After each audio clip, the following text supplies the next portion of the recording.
People talk about the Aquarian Age, how Aquarius is ruled by Saturn and it's ruled by Uranus, and it's described a process of Saturn first crystallizing existing forms of power, then Uranus coming in like a lightning bolt and smashing all of it.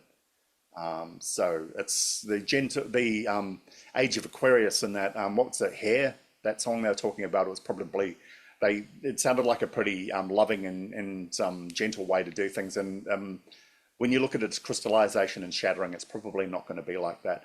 And you know, it makes sense when we look at existing forms of power and regimes and forms of control and stuff like that. It's not something that's going to give itself up willingly.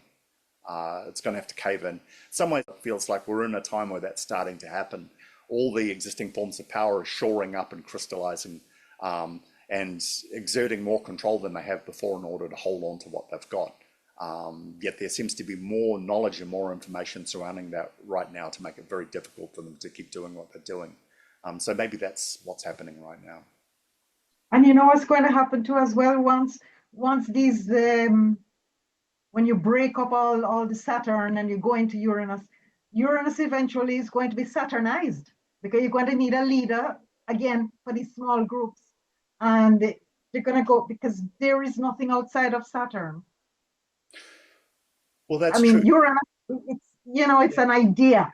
Saturn And is your limit, so it brings us back home to you know, Saturn. you're right. After World War II, remember, I think society in a lot of ways, people were a lot more positive and a lot more engaged in their society, but we probably had all the control of Saturn anyway. And eventually that all just crystallized and led to what we have now. You know what I mean? And there's probably never been more of a stratification. Actually, the last time I think, and we talked about this again, Gianna, the last time we had this level of stratification was around the time of the French Revolution.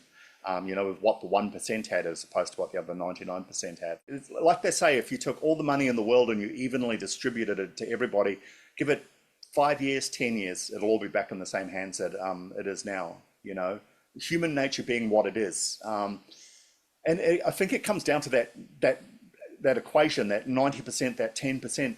You know, the 90% of the world are quite happy to live the way that they live, but it's that 10% that's focused on power and control and creating rules and things like that. And maybe the other 90% are just too easygoing. They'll go with it.